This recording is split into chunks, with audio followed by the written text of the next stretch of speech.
Welcome to Real World, Real Talk with Dr. D.Z. Cofield.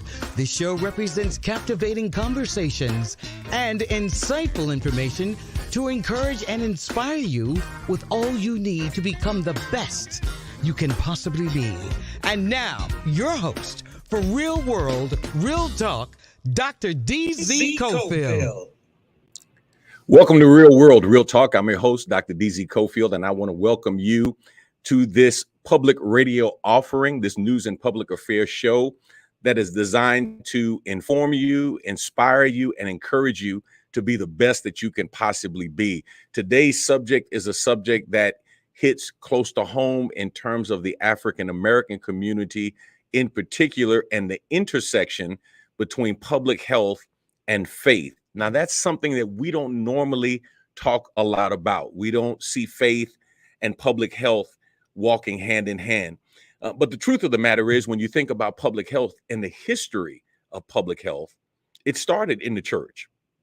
Churches were the ones on the front line of giving medical care to people who were in need, especially the indigent populations that were around those churches in terms of their geographic locations. We have another issue now that's plaguing our community. It's an epidemic that has moved more underground because of what we've seen with the COVID-19 pandemic, but the HIV/AIDS epidemic is still alive and well, especially in communities of color. We're going to talk about what our faith communities need to do, what they can do to help us address those issues. Now, just a couple of housekeeping matters before we get started. If you'd like to follow me on IG or Instagram, you can follow me at DZ Cofield. You can follow me on Facebook at DZ Cofield, and you can follow me on Twitter at DZ Cofield. August the 28th is a very, very special day on the calendar. Why? It's National Faith, HIV, and AIDS Awareness Day. And it's where faith and HIV and AIDS and the recognition of this epidemic come together. It's a challenge for those of us in the faith community to look at this public health issue for what it is, a public health issue. And how can we speak to it and address it beyond just the traditional methodologies that we hear a lot of church leaders talking about in terms of abstinence and being monogamous. All of those are great things. But we have a public health issue that is really poised, if we don't address it, to take out a generation of our young people. And we need to recognize it and speak to it. I'm happy to have with me today Dr. Ulysses Burley III. Dr. Burley is founder of UB The Cure LLC, a consulting company on the intersection of health and human rights. He's a native of Houston, Texas. He studied biology and Spanish at Morehouse College and medicine and public health at Northwestern University Feinberg School of Medicine, where he went on to train in allergy, asthma, and immunology.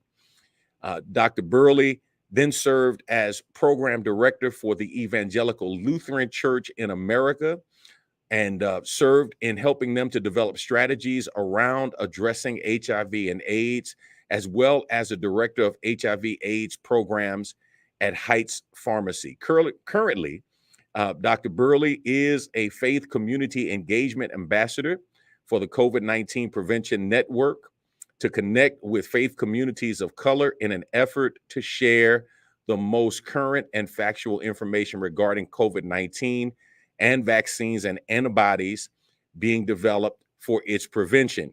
He's also leading a group, very, very powerful, and he's going to define this for us, the HVTN Faith Initiative.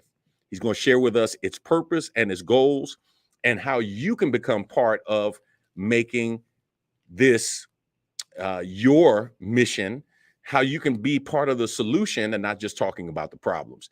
Help me welcome to Real World, Real Talk, Dr. Ulysses Burley. Dr. Burley, what's going on, man? Welcome to Real World, Real Talk.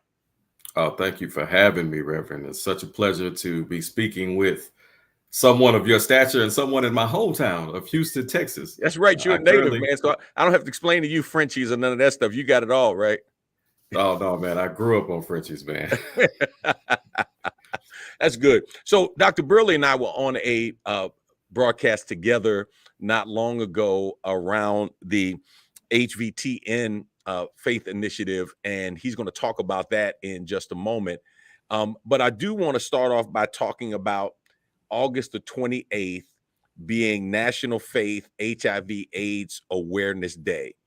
And I want you to talk just for a moment, Dr. Burley, about what that means for you, knowing that the church, especially the Black church, has been at the forefront of health and wellness issues in our community, has been at the forefront of education in our community. So many things have intersected at the doorsteps, or if you will, at the altar of the Black church beyond the spiritual.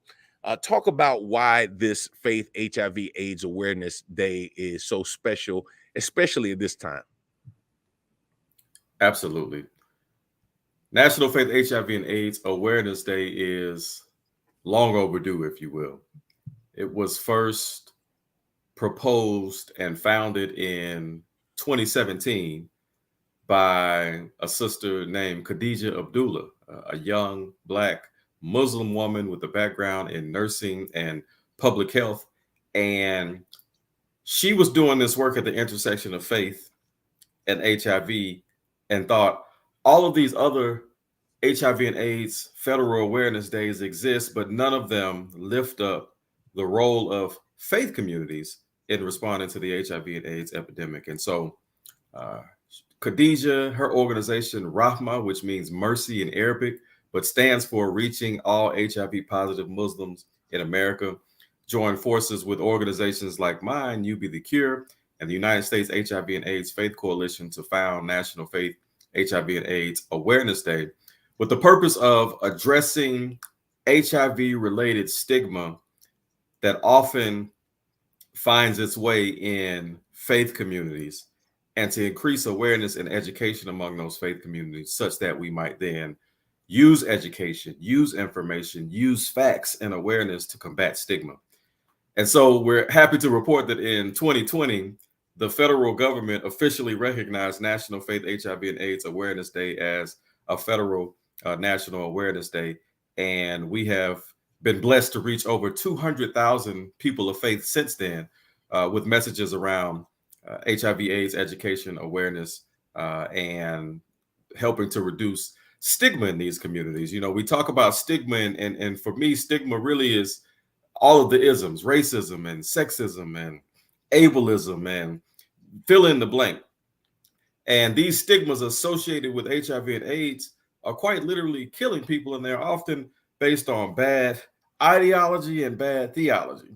You know, my grandmother used to say that if you know better, you'll do better. And what we've learned is many people, including people of faith, just don't know better. And so one of the reasons why we founded National Faith HIV and AIDS Awareness Day was to increase our competency, especially in faith communities around HIV and AIDS, so that we could do better. We could do better for loving our brothers and sisters impacted by HIV and AIDS in a Christ-like fashion, or in whatever deity or faith you subscribe to, because we understand that love is universal across all faiths. Yeah, it's always interesting to me, and I always tell our members that, you know, for me, judgment is above my pay grade, right? I have one requirement, and that is to love. Whatever I agree or disagree with, you know, heck, I disagree with some stuff I did last week. You know what I mean? I just, you know, at the end of the day, you know, the message of God is a message of love. I believe in truth, but I also believe in grace. And I think both of them are necessary components of the gospel message. How do you want to see, as a person of faith, how do you want to see faith leaders speak to National Faith HIV Awareness Day, and then moving forward, not just on that Sunday, but Monday through Saturday in the weeks that follow?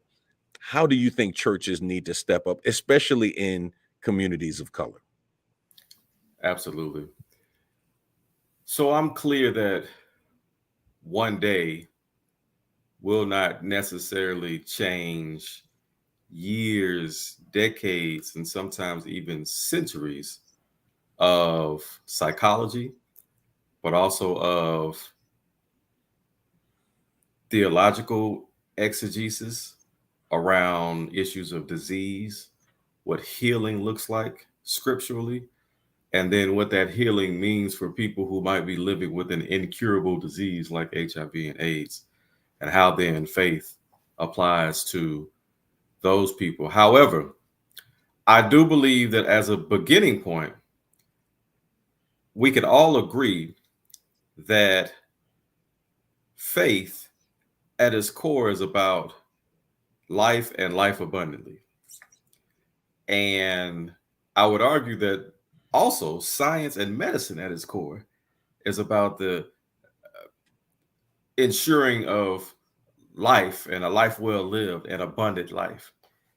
And healing is such a key part of all of our sacred texts, particularly Christianity. To me, then, the healing of HIV and AIDS to increase life and life abundantly for all of God's people is a message that I believe everybody can get behind, regardless of how you might feel about behavioral issues that might be associated with HIV and AIDS or perceived to be associated with HIV and AIDS, regardless of how you feel about issues around sexual and gender identity that might not fit neatly into your theological understanding. We can all get behind the idea of abundant life and healing as a function for ensuring abundant life. Likewise, I think we can all get behind this idea of love, which you talked about. Um, and together, messages of healing and love can meet the need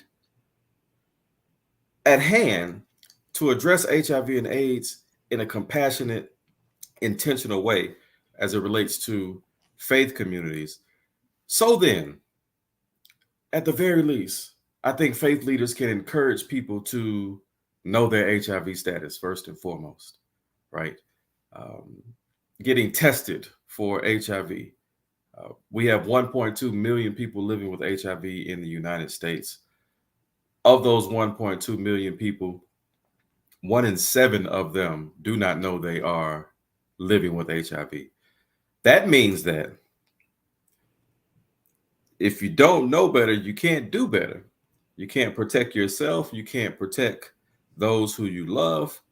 And because of that, 80% of new HIV and AIDS cases in our country is among those few people who don't know their status.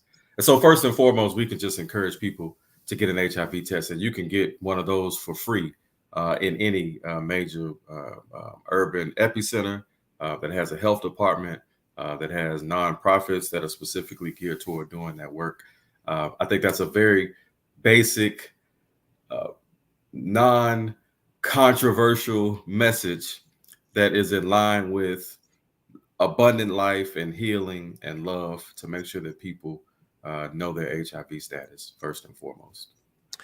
Yeah, you know, it's interesting you say that because when you think about your status, you know, while we know of the images of, you know, the frail, dying white man who is gay, who contracted HIV and then full-blown AIDS, you know, to your point, we don't think about vibrant, robust people who may have contracted the virus in other ways. We know there are a lot of safeguards in place, but there are other ways that people have contracted the virus, are contracting the virus.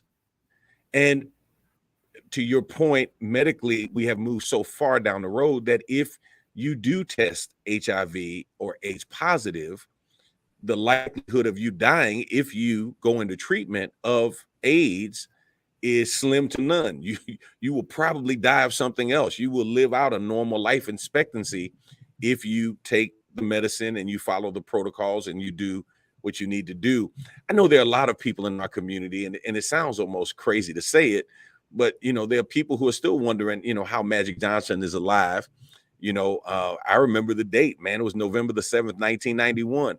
I mean, when he announced that he was HIV positive, and I remember the response and people who didn't want to play with him anymore. They didn't want to be on the court with him. They didn't want to guard him anymore. They were afraid if he sweat and their sweat contacted his sweat and all of that stuff. And these were guys that, played ball with him for years, hung out with him for years. And it was as if they thought on that date, oh my God, all of a sudden he's positive. How did it happen? And he was, I think, for many people, the image of machoism and virility, at the time. He gave us that image. He was the magic man in California making it happen. And there were some who now are saying, well, I don't know if he ever had it. But again, that's out of ignorance. That's the failure to understand the medical advances that are taking place in our society. I want you to talk about this new initiative that I find really, really intriguing, especially in light of COVID-19 and all of the vaccine hesitancy that we've seen around that, now monkeypox, and that's the HVTN Faith Initiative. Can you explain to our listening audience, first of all, what that is, what those letters stand for, and what that means in terms of the work to combat HIV and AIDS infection? Absolutely. So the HVTN Faith Initiative is a national program involving faith ambassadors across the U.S. who connect with diverse faith communities. And these ambassadors share the most current evidence-based information regarding HIV, vaccines, and antibodies being developed and tested in clinical trials for HIV prevention and treatment, and otherwise. And they do so in the context of people's diverse belief systems. And so that's the HVTN Faith Initiative. But let me back up a little bit to explain what the HVTN is. So the HVTN is the HIV Vaccines Trials Network. It's the world's largest publicly funded international collaboration facilitating the evaluation of vaccines to prevent HIV and AIDS. Now, you might think, why would a research institute have a faith initiative? I'm glad you asked. So COVID-19 taught us a lot of lessons. And one of those lessons was that you could develop treatment, or in this case, a vaccine that was more than 95% efficacious in either preventing virus infection or from preventing severe illness and death. But if you couldn't get people to trust and participate in that research, in that vaccine, in that scientific innovation, then it essentially is just science on a shelf. And so you have to have intentional relationships with the very people who are expected to benefit from this scientific research and development.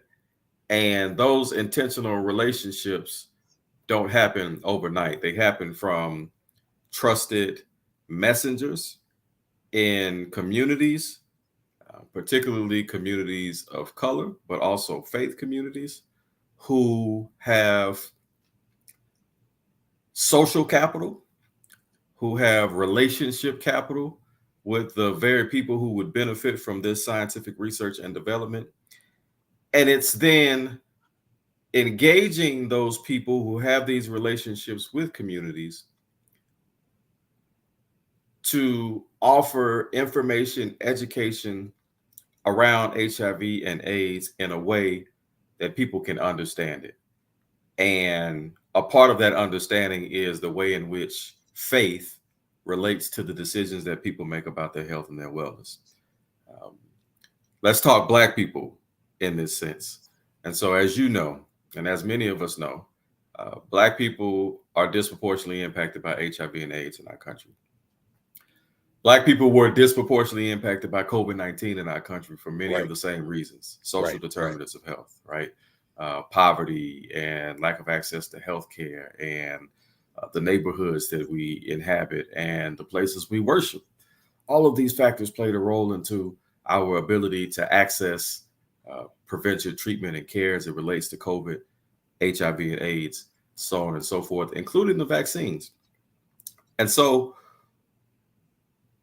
we understood that we needed to do intentional outreach to these communities that was not only culturally competent outreach, but outreach that was also religiously competent, if you will. And so, according to Pew Research, Black people in particular are the most religious people in the United States in terms of our frequency of worship, but also in terms of our interpretation of sacred texts. We tend to interpret texts more literally than other demographics of people. We tend to use scripture as a guide in our secular living. And so then, if Black people are disproportionately impacted by these adverse health events, and Black people are also the most faithful people in our country, then it makes sense to engage Black people around these public health issues at the intersection of their faith and of their belief system.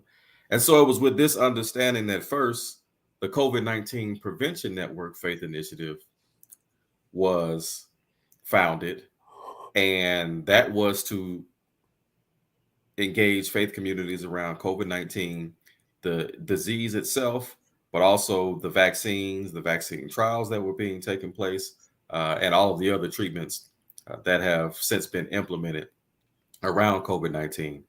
And we use the success of that initiative and the framework of the COVID-19 Prevention Network Faith Initiative to expand that work into HIV and AIDS in the form of the HIV Vaccine Trials Network Faith Initiative, where we are engaging communities of faith, particularly communities of color, around HIV and AIDS education and information about the disease itself, but also about treatment and prevention, including where we are in the progress for developing a viable HIV vaccine to prevent or lessen the severity of HIV infection. To date, we have never eradicated a human disease without either a cure or a vaccine. We have neither for HIV and AIDS. And so this is why it's imperative for us to continue to have these conversations around vaccines for HIV and other emerging public health crises that might come up, and they will come up. No question. I think you're absolutely right. We're seeing that now with the onset of monkeypox and people in line to get vaccinated, for monkeypox. And, all of us who are over 55, we see the commercials of, get the shingles vaccine and whatever have you.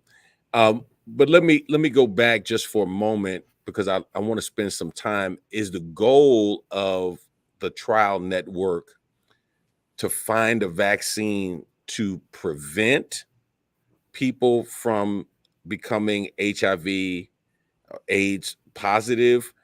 Is it a vaccine to cure? What exactly is the hope of the network in terms of its medical research? Sure. So more so the former than the latter. And so HIV cure would be a separate conversation.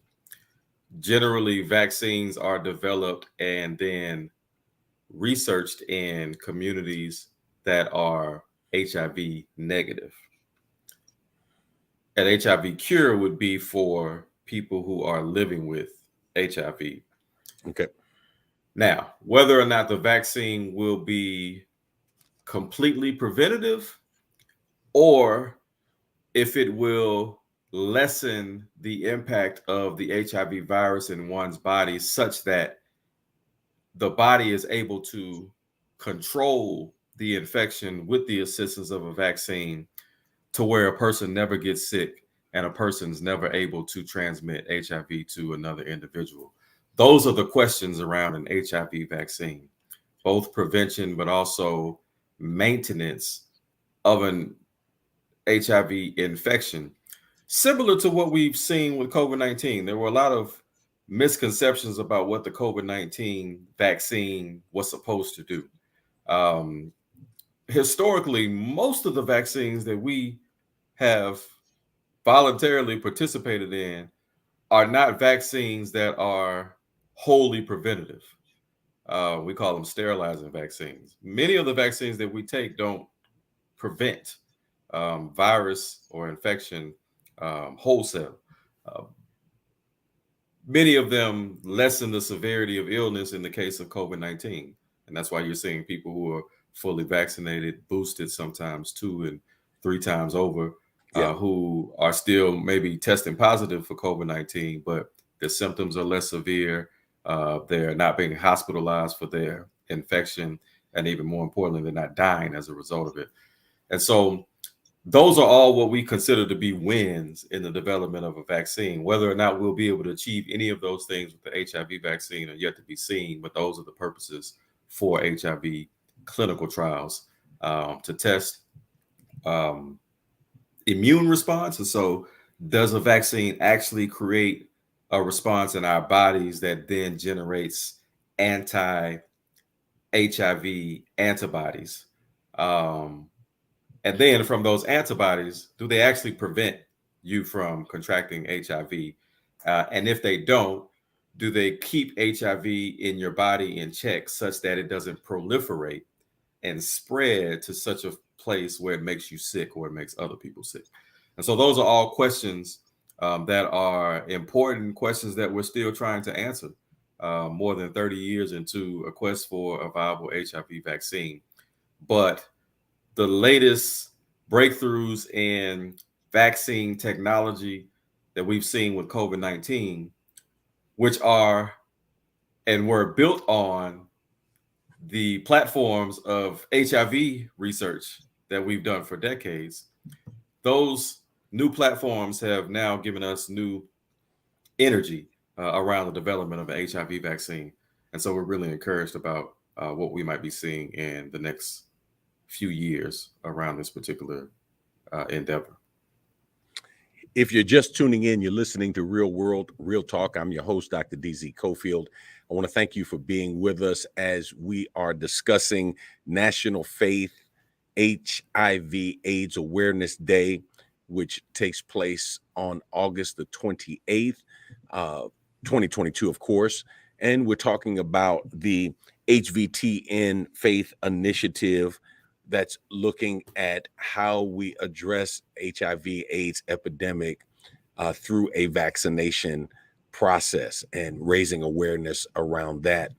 There was a time when HIV and AIDS was not talked about as an epidemic. It was talked about as a pandemic because it literally affected the whole world. I did some work in sub-Saharan Africa, in Europe, some in Asia, where you saw the ravages, especially in sub-Saharan Africa, of family life there, orphan-led households, child-led households, and communities that were forced to literally embody the idea of a village raising a child.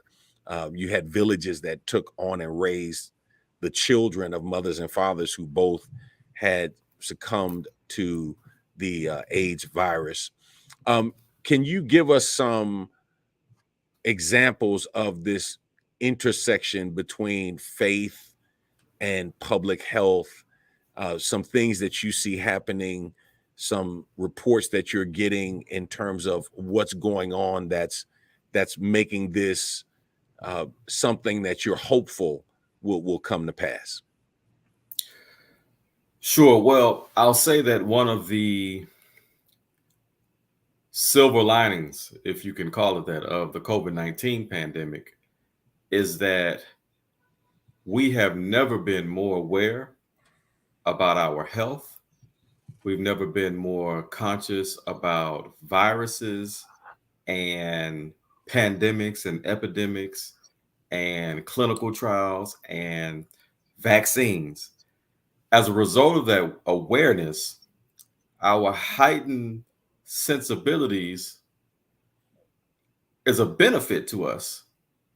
And it's a benefit to faith communities who we saw become mass vaccination sites during COVID-19.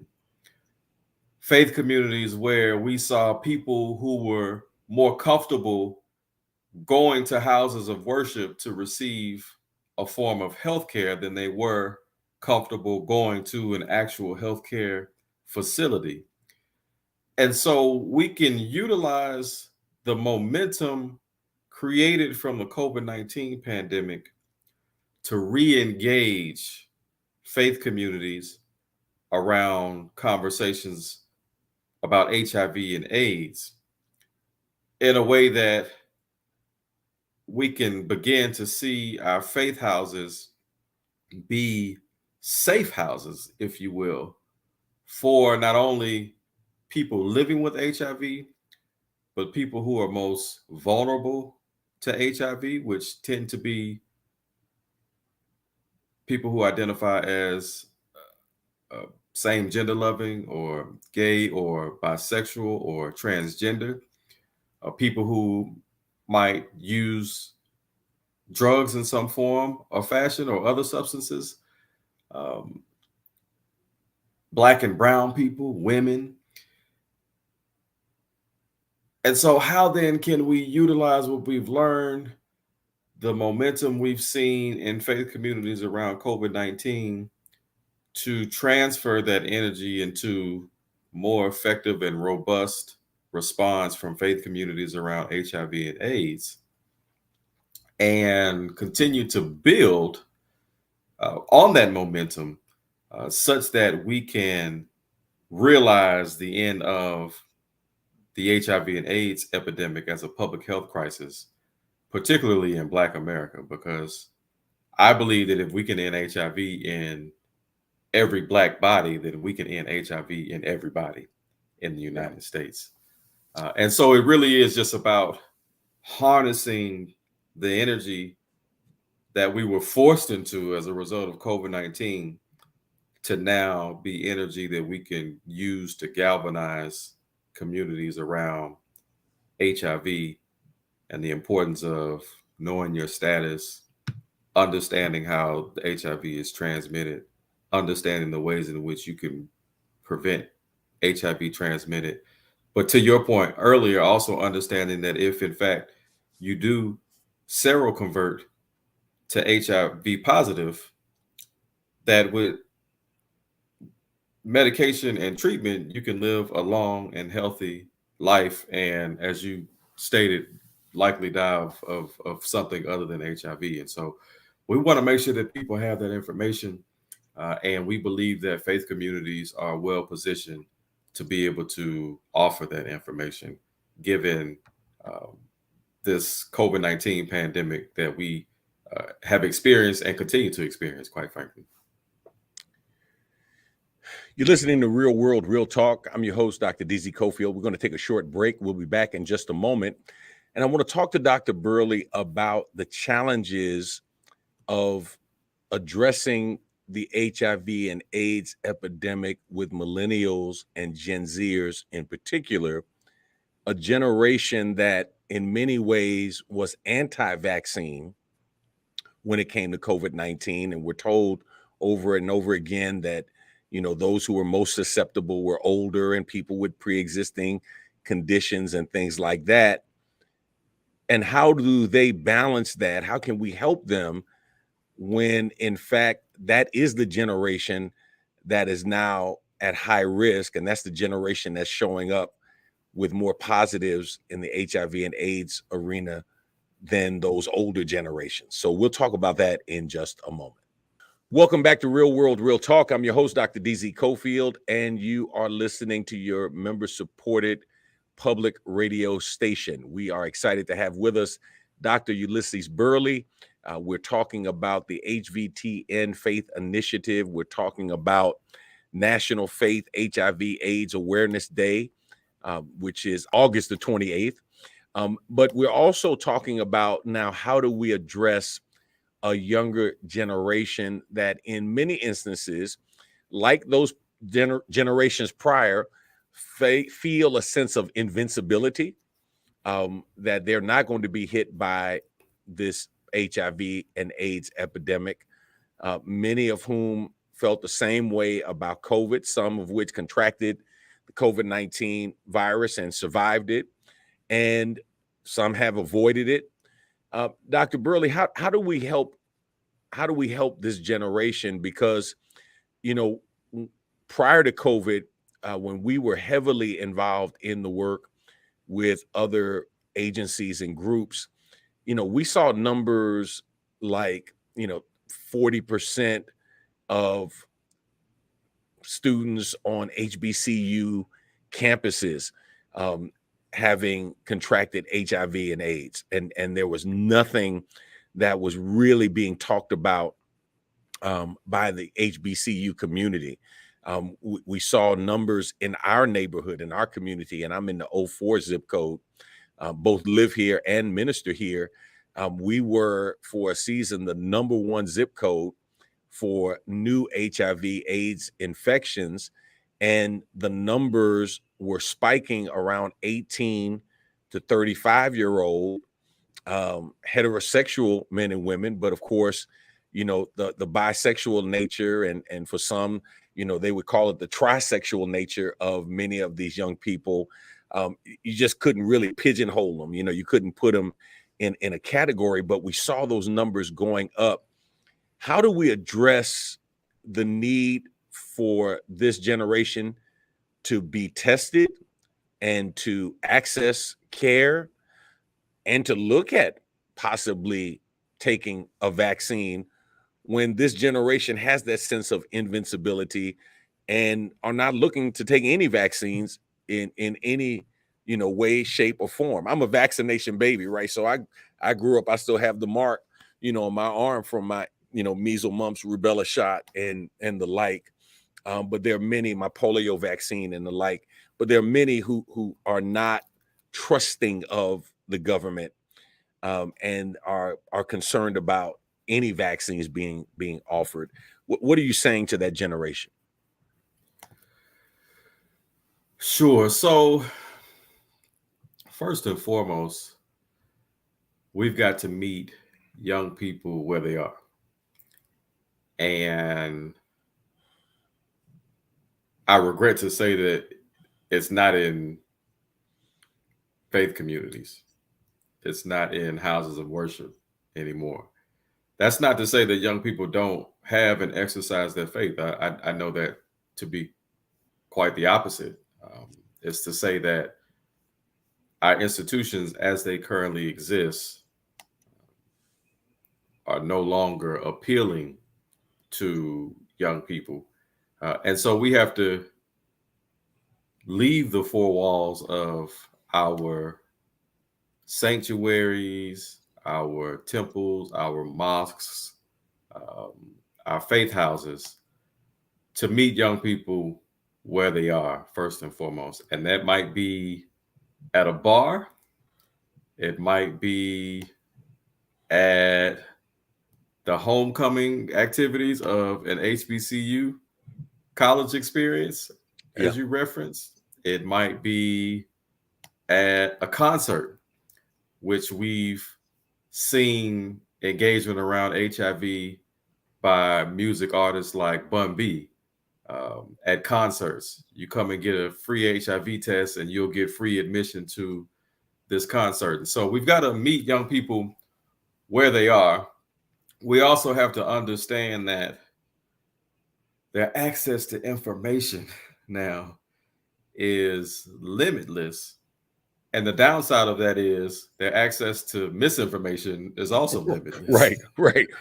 It's bad information and good information. Yeah. Exactly. So we have to get ahead of the bad information with good information, but again, offering it in those places where we know young people get information. So that means, instead of going live on StreamYard, Doc, you might have to make a TikTok video one of these days. Or you might have to do a reel on Instagram or on Facebook or Twitter to engage that particular community. And so meeting young people where they are, and it's probably not in a faith house. It might be on the internet. Those are two things. But also listening to young people. We spend a lot of times vilifying young people, and sometimes the response to that is a rage against the machine, if you will. Yeah. And a solution to that then could give young people platforms and spaces so that their voice is heard. And when we listen, we'll hear that they're telling us exactly what they need and exactly what we need to do to be able to meet their needs. So it takes a part of listening intentionally to understand and not to respond, so that we can understand how to better help and engage our young people. And this is me talking. I'm 39 years old. I'm not an old guy, but I understand that I'm past a certain point.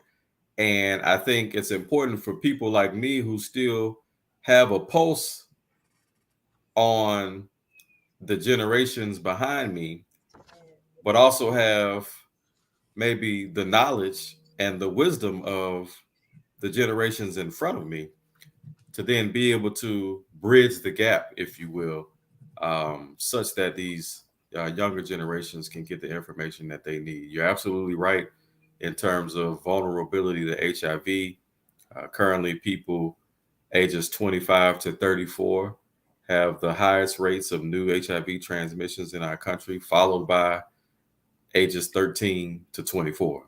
And so basically from 13 to 34 is the brunt of new HIV and AIDS infections, which makes sense because those age groups represents both sexual discovery, which can be a dangerous thing without proper education and guidance. Sure. But it also just represents our sexual primes, right?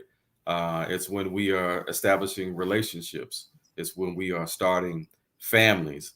And so then a lack of information, and even worse, misinformation around things like COVID-19 and HIV and AIDS, mixed with the natural progression of adulthood and life, then can create a perfect storm for what we're seeing now in terms of an epidemic, primarily in young people. And so we've got to meet young people where they are. We've got to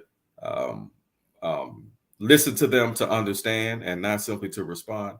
And we've got to bridge the gap between generations to not only learn from, but also educate around these issues of HIV and AIDS, letting them know that we're not invincible to this. They're not invincible to this. Everybody's vulnerable to these diseases, COVID-19 and HIV and AIDS. And the difference sometimes between life and death can be the difference between knowing and not knowing. Give me your hopefulness around this, because you can't do the work that you do without having some hope keep you going. What's your hope? What is happening out there that is making you hopeful, that's keeping you positive, that, even though we've been in this fight a long time, that progress is being made, and we're going to get to that place where we're going to be able to save lives proactively and preemptively, and not just in a reactive kind of way? Absolutely. Faith communities have never been more engaged in the response to HIV and AIDS than they are right now. That's hopefulness. We have a national HIV and AIDS awareness day that highlights the role of faith communities play in making HIV a public health crisis. We have a United States HIV and AIDS coalition that is made up of diverse faith leaders from all over our country who are intentionally doing this work. We continue to have the bomb in Gilead, which led us into this fight against HIV as faith communities with first the week of prayer for the healing of HIV and AIDS in Harlem, and then nationally. We have now government and biomedical and pharmaceutical entities who do HIV and AIDS research intentionally partnering with and resourcing faith communities to do engagement, because they understand that we can't do this work alone. And so Gilead Pharmaceuticals has significantly invested in the southern region of the United States, particularly faith communities, in its Gilead Compass Initiative and its Faith Coordinating Center at Wake Forest Divinity School. We have breakthroughs in the science and the medicine. We have pre-exposure prophylaxis, which is PrEP for short. You've seen the commercials for it, where one pill a day will keep HIV away for people not living with HIV. One pill a day, almost with 100% certainty, will prevent the transmission of HIV between persons who might be vulnerable to or come in contact with HIV. And now we have different means of accessing PrEP, a once daily pill, but we also have injectable PrEP, where people don't have to take a pill every day. And so it addresses issues of adherence that might exist. We also have novel antiretroviral therapy that keep people like Magic Johnson healthy, such that they live normal life expectancies. And we have innovative work being done around HIV vaccines and HIV cure research. The issue now is access. The issue is addressing stigma and discrimination, which includes racism and sexism and homophobia and transphobia. And these are issues that we're not going to solve overnight in our country, nor are we going to immediately address in our faith communities. But I'm hopeful because we now have the President of the United States saying that racism is a public health crisis. And as a result of that, we need to be looking at how racism impacts the HIV and AIDS response. We have researchers and biomedical organizations saying that no matter how good our science is, it's only as great as the people who are willing to participate in it. And so we need to engage and resource those communities as much as we engage and resource research and development around these novel medical and scientific advances.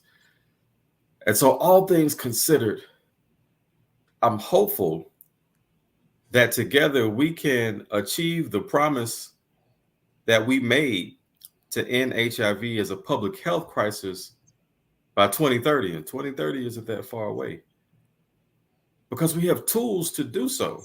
We need more tools like a vaccine and otherwise, but the tools that we have are good tools if we can just have the will to do what's necessary to implement those tools and to give everybody a fighting chance. And a part of that will has to be faith communities leading with love, leading in the spirit of justice, leading with facts and evidence-based information, and essentially leading with hope that together we can end HIV one day each year until we find a cure. And for this forum, that one day this year is National Faith HIV and AIDS Awareness Day coming up on this Sunday.